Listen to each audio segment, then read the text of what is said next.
Hopefully you remember last time when we looked at Level-Headed's understanding of mirages.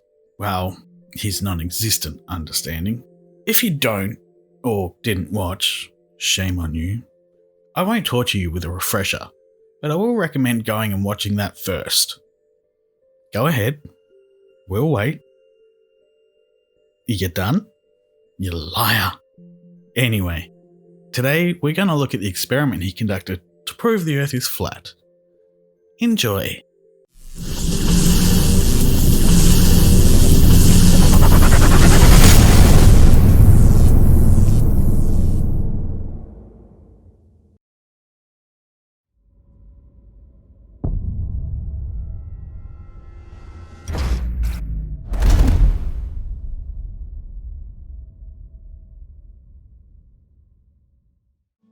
Okay, so here we are at Utah Lake, 13.7 miles from point to point. I was on the north shore, my dad was on the south shore. So at 13.7 miles, we're going to have about 125 feet of curvature drop. Let me stop you right there. You will not have 38 meters drop the way you think of a drop. Curvature drop means that over the total 21.7 kilometers from point A to point B, there is a 38.15 meter difference in height. Sort of. This image best shows it. As you can see, the drop is simply the position of the target below the observer, if the surface level were to continue in a straight line. Adding in refraction shows how objects below the horizon line can also be seen. Now that's at ground level. With the cameras above ground level, that'll change, but we'll get to the final calculations at the end of the video. Alright, for my location on the lake, I was on the north side of Utah Lake. Right up here where the arrow's pointing is where I was, and here is a quick video documenting my location. As you can see, I'm over the lake here. The camera's about 4 3/4 foot high. That's about 120 centimeters high? It might not seem like it, but height is an important factor. So we'll say 120 centimeters. And here I'd actually already found my dad's flashlight, but we'll get to that here soon. The next location was where my dad was. This is the south side of the lake, 13.7 miles away. Now we'll let him document his location.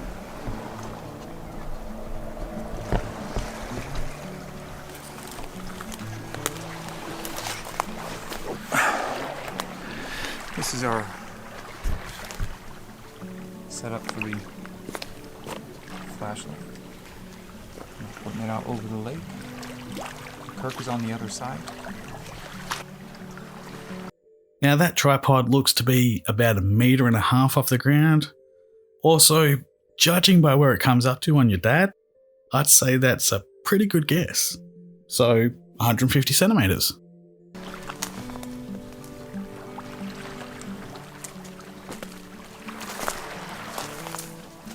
The light source height was approximately 5.5 feet high.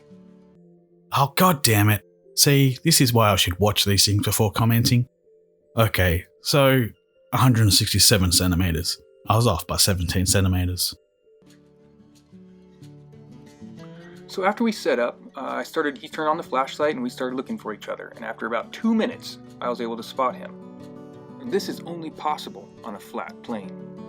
Not exactly, but do go on. And we're going to test it with the laser as well, but we'll get to that here shortly. But first, let's show you really quick what we found with the flashlight. Again, recording, zooming in. There it is. Nice and clear. You see me or just only the light?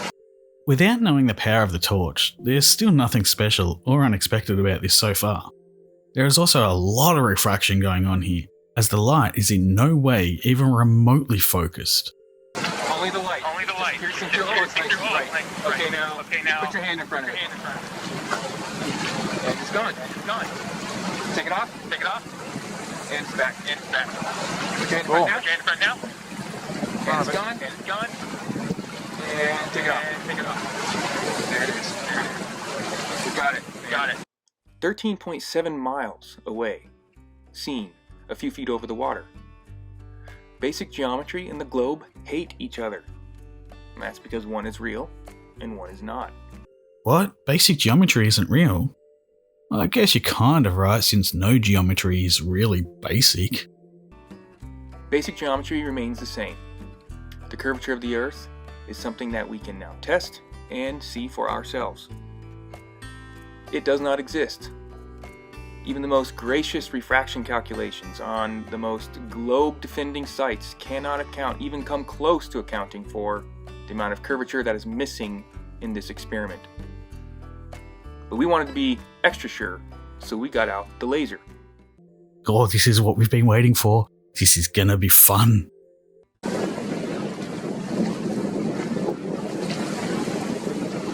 Might have to mount it on the tripod.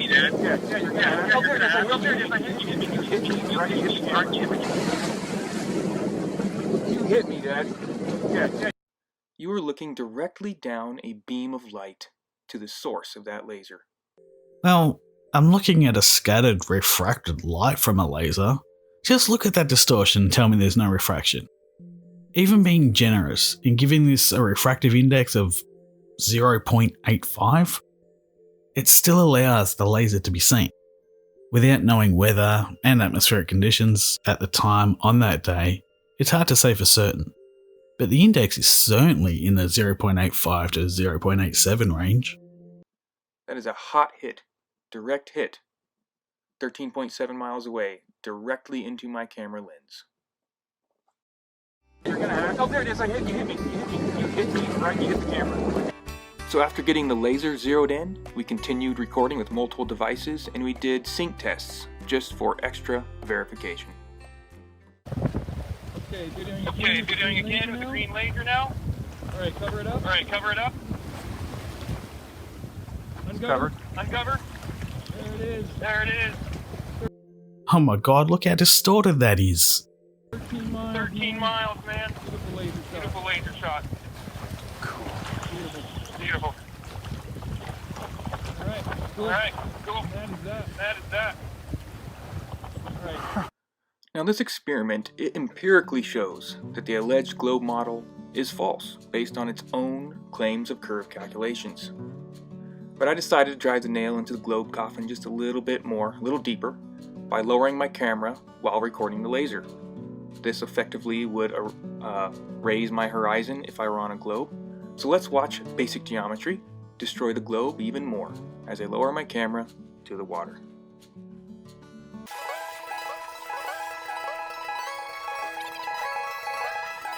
Wow, the only thing you proved here is that you're an idiot for hanging a really expensive camera over water.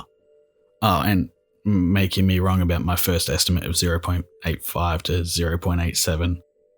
It's 0.85 to 0.91.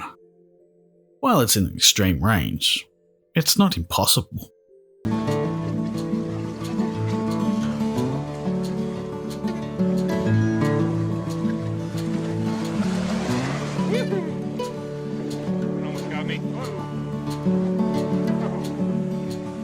Thus proving you are an idiot. Don't deserve that camera.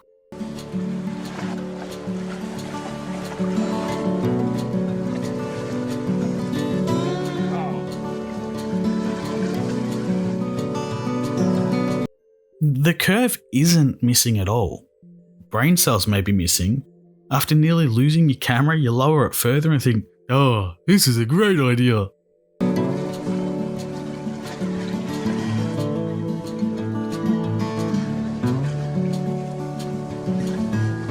Alright, final shot and final calculations. I lowered my camera down to about 9 inches over the water on this shot. It was under a foot, it was so close the waves were basically licking my camera. And the results give us the answer. We are not on a sphere. Now there's something in these calculations I wanted to point out. Notice it says that my horizon is only 1 mile away. Why did you change what calculator you were using? I get a way different answer. Even after I convert it, it's still 3.6 miles away. I recommend you check out Walter Bislin's calculator. In fact, his entire blog contains resources that you can use. That means my horizon would be right about here. About 1 mile in front of me. That would mean that about 1 mile in front of me is the point, the tangent point, in which it starts to block any object behind it. The further it goes behind my tangent point, the more it's blocked. This is where refraction comes into play. I mean, this can be easily tested. The black swan picture of the rigs. Oh yeah. This picture proves that engineers have no idea how to build cranes. I mean, just look how warped they are. Either that, or refraction distorts distant objects, proving that they're further away than you think they are. And the horizon line. I mean, these are devastating to the globe. Oh, absolutely devastating. We must all be flat earthers now. This image is just so compelling. I would have thought that they would build offshore oil rigs a little better. Not like they're trapped in some funhouse mirror nightmare. I've seen straighter things come out of a can of silly string. And you know, it's okay to acknowledge that this evidence exists. Don't let the real distractions of this world blind you from one of the most powerful, simple truths that can exist. Remember, the truth does not fear investigation. Do not let your friends or your culture or your TVs distract you from the truth, because they will try. Keep focused, stay calm, and carry on. Now that is good advice, but also be sure to know what you're doing when carrying out any experiment. Be aware of all of the factors before making an ass of yourself. Thank you for watching this level-headed production. Man. I do hope you enjoyed this little experiment that Level-Headed got completely wrong. Be sure to like, share and subscribe if you haven't already. Thank you all so much for watching. As always, a special thank you to Purple Haze and Ghostface for their continuing support. You too can show your support by simply sharing and commenting. There's also Patreon and merch if you're feeling generous. Oh, and don't forget to submit ideas over at the subreddit. Until next time, friends, don't be a dick. Good night.